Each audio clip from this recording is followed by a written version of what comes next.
Sibonga uNkulunkulu basesihambe safika lana singena kwisifundo sika-12 ngesibuka khona-ke the tricks of the devil and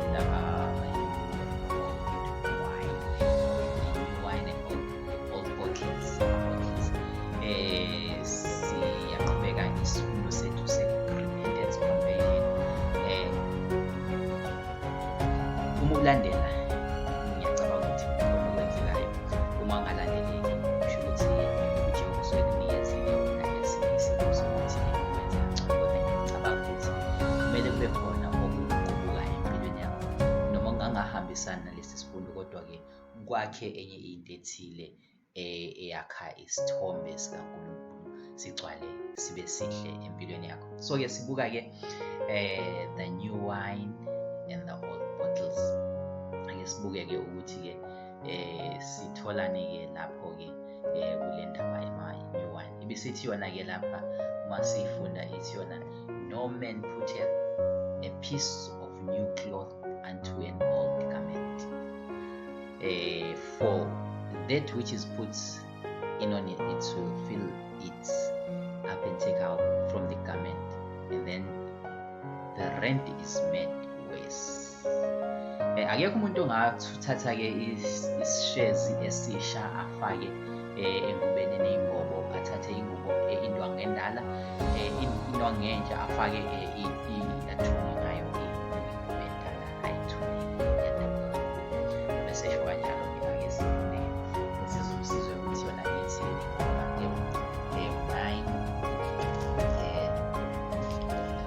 akekho futhi umuntu ongafaka iwayini elisha engubeni eyindala.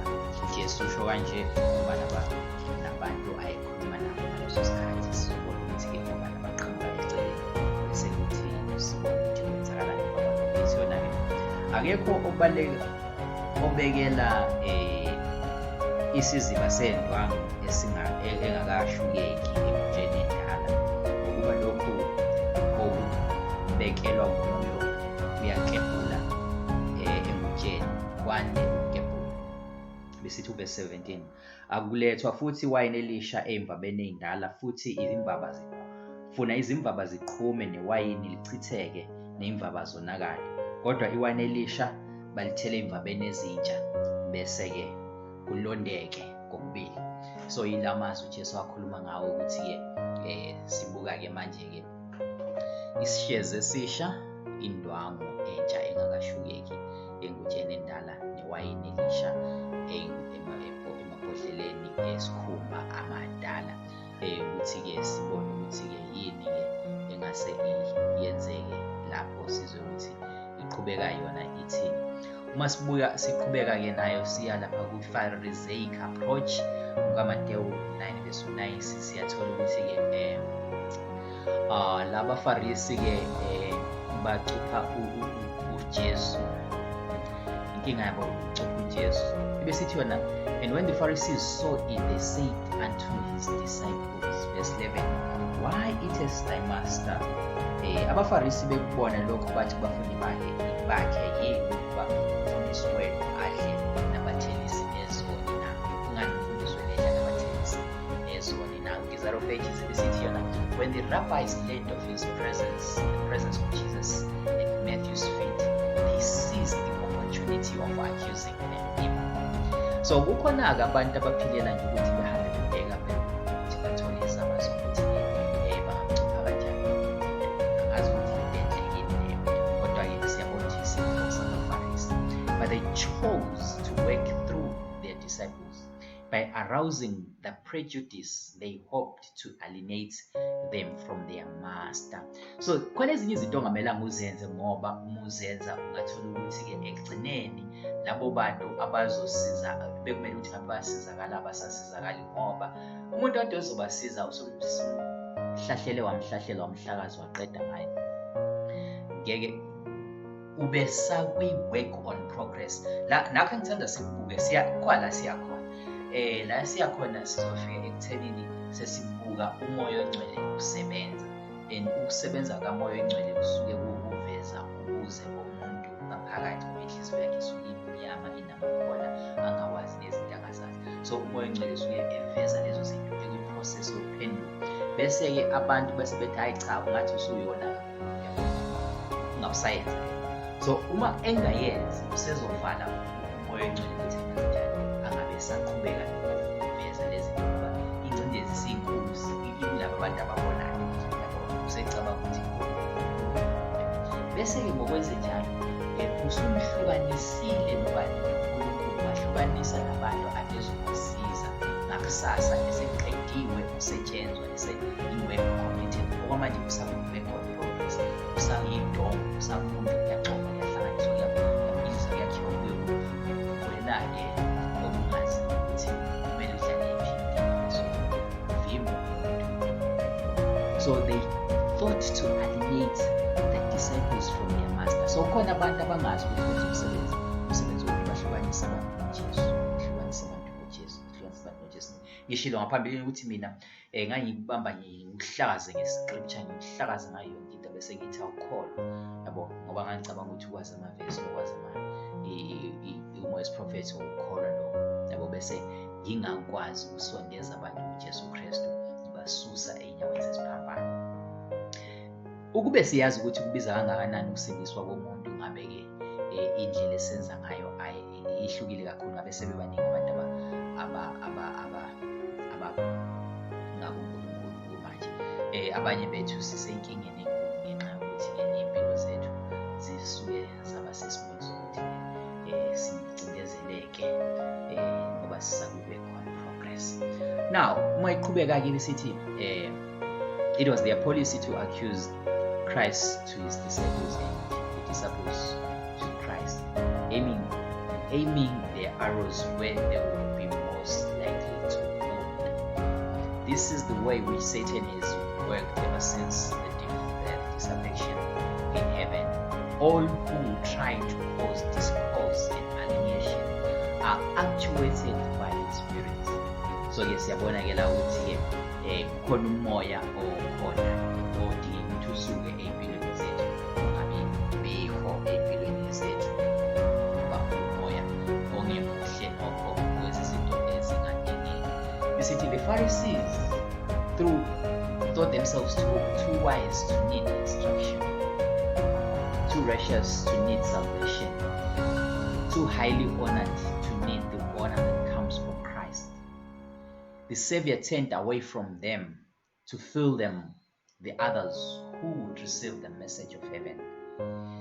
In the untutored fisherman, in the publican at the marketplace, in the woman of Samaria, in the common people who heard him gladly, he found the new bottles for new wine, the instrumentalities to be used in the gospel work that are those souls who gladly receive the light which God sends them.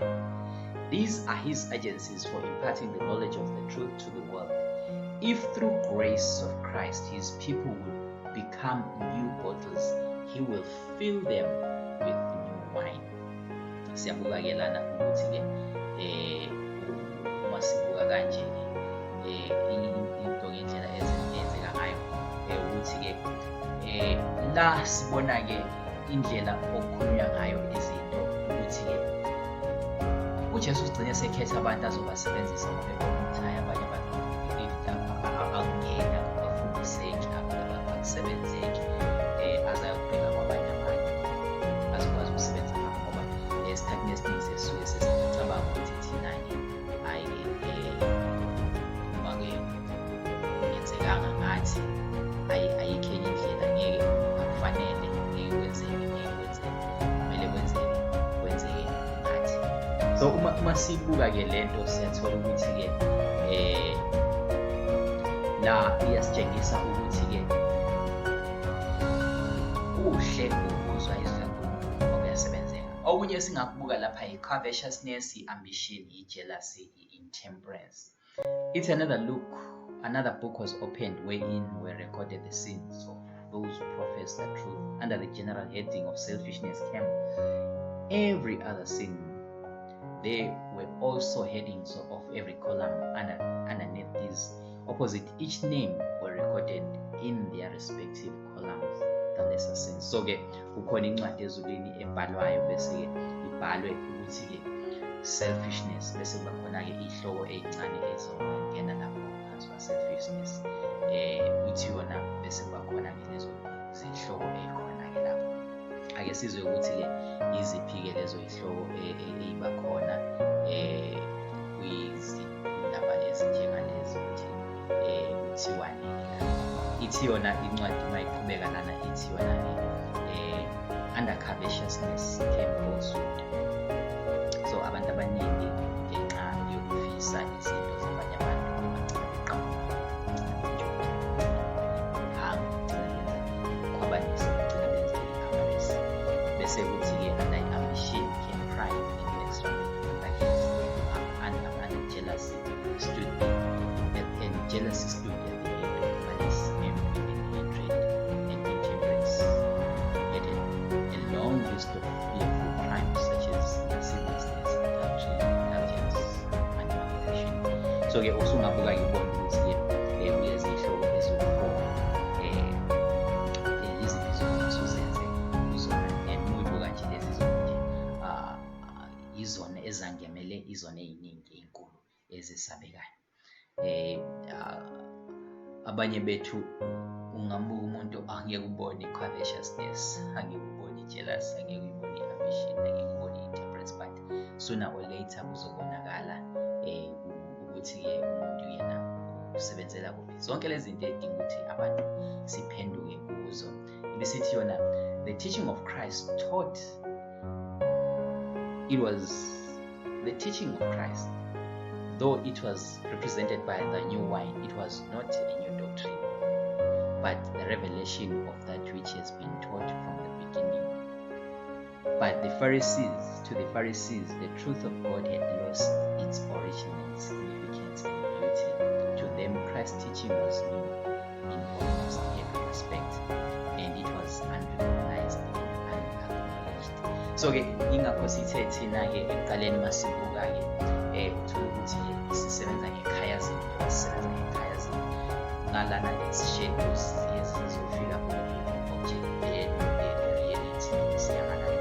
So-ke ukubuka izinto zibuya ziqale zisezifika la ihlangana khona, then usuyibuka ngalawo ngathi izinto ezinjalo ezinjalo. Now ivangeli likaJesu Kristu ivangeli elisha yize lalibukeka lilisha endlebeni zamaFarisi ngaleso sikhathi ngoba silahlekelwe khona iqiniso la. Now bese kuba ukuthi-ke iqiniso elidala, kodwa-ke lifika liyilisha. Manje ubuza ukuthi yini endala, yini entsha?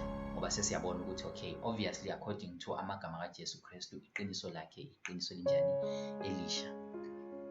Then asiqhubeke nayo sizwe indaba ukuthi-ke yona iqhubeka ithini indaba. Ibisithi yona Jesus pointed out the power of false teaching to destroy the appreciation of the desire for truth. No man, he said, having drunk the new wine, the old wine straightway desired the new. For he saith, the old is better. All the truth that has been given to the world through the patriarchs and prophets shone out in their new beauty in the words of Christ. But the scribes and the Pharisees had no desire for the precious new wine until emptied of the old doctrines, customs, and practices. They had no place in the mind or hearts for the teachings of Christ. They clung to the dead forms and turned away from the living truth that and the power of God. So lana sibuka indaba ethinta amabandla ngoba amabandla sukela nje kula mabandla azibiza ngoKristu yazi umthetho labo sebethola iqiniso pushes them to the extreme. Then sebethola iqiniso they cannot stand nalabo bapushela just to other extreme. And then bese libonakala khona, then bese ligcina belahla iqiniso. Nala sithola ukuthi abaFarisi bagcina bengalamukeli iqiniso elisha because they were filled with old doctrine engasebenzi engasizi okumele isuswe ey'mpilweni zabo kanti kuzongena iqiniso. Kungenzeka ukuthi nasey'mpilweni zethu zikhona izinto ezingadingeki eziphazamisayo ezingenza ukuthi-ke abantu bangakwazi ukwamukela uNkulunkulu. They trust in self and depend upon their own wisdom. They do not realize their spiritual poverty. They insist in being saved in some way by which they may perform some important work. When they see that there is no way of weaving self into the work, they reject the salvation provided.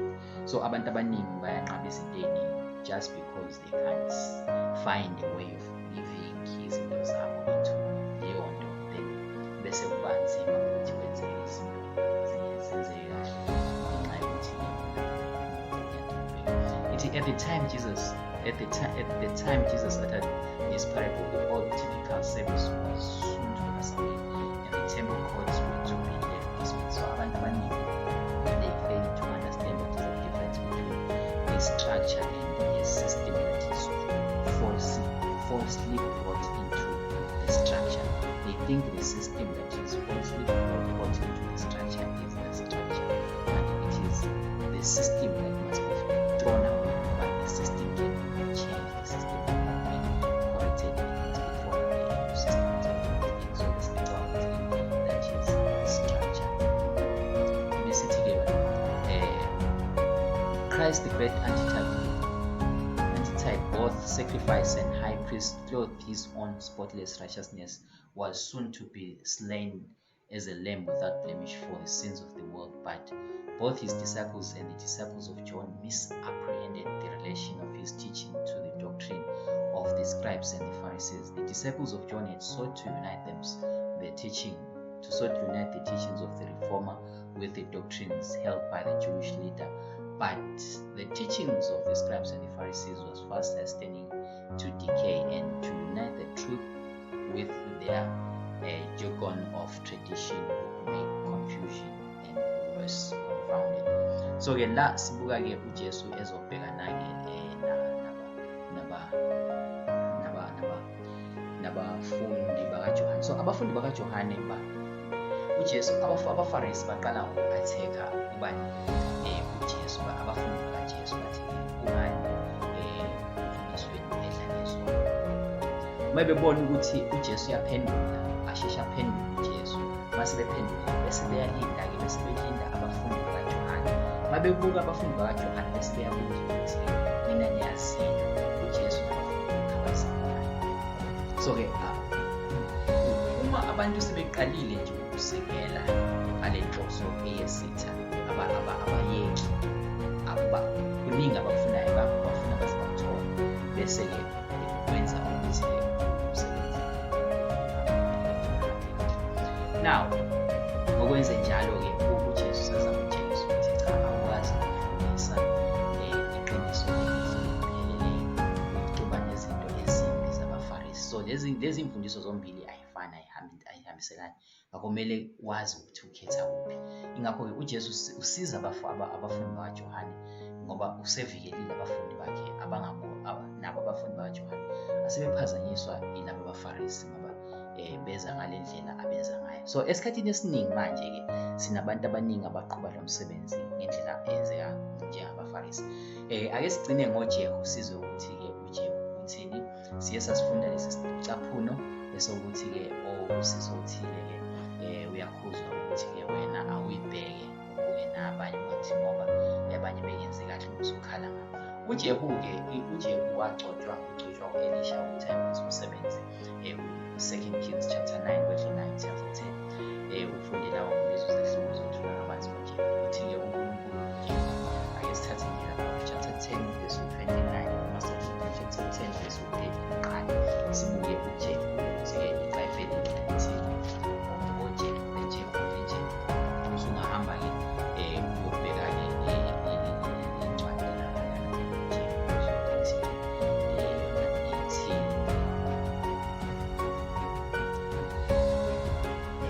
sibuka-ke amakhosi esibili chapter 2 verse 8 izothiwa nayo incwadi-ke. uJehova wathi kuJehu, ngenxa yokuba wenze kahle ngokufeza okulungileyo emehlweni ami futhi wenze ukuyokuba ahabe njengabo bonke engakusenhlizweni yami, amadodana akho ezizukulwane ezine ayakuhlala esihlalweni sobukhosi sakwa-Israyeli. So uJehu unikezwe ipromise ukuthi yona Jehu, ngendlela owenze kahle ngayo, uzoba nabantwana abazohlala esihlalweni sani sokulunga,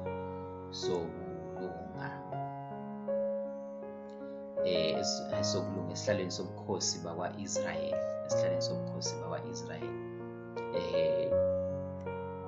le ndaba sizoyinqamula, sizobe sibone ngelila.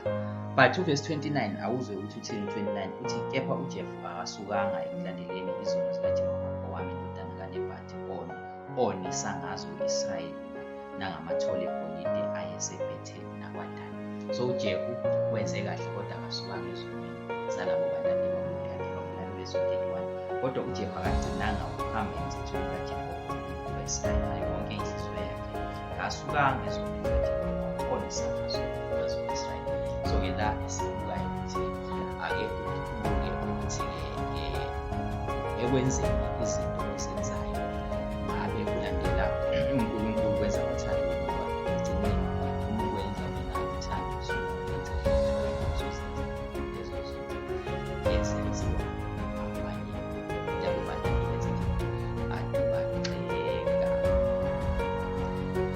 alright. Sithatha isicathulo sokugcina-ke sithi sona, ministers of the gospel sometimes do great harm by allowing their followers towards the error to degenerate into toleration of sins and even the participation in them. Thus they lead others to excuse and palliate that which God condemns after the time they become blinded as to be commanded by the very ones whom God has commanded. Ake sisibambe lapho-ke isiqephu sethu kwamanje, sizobuye siqhubeke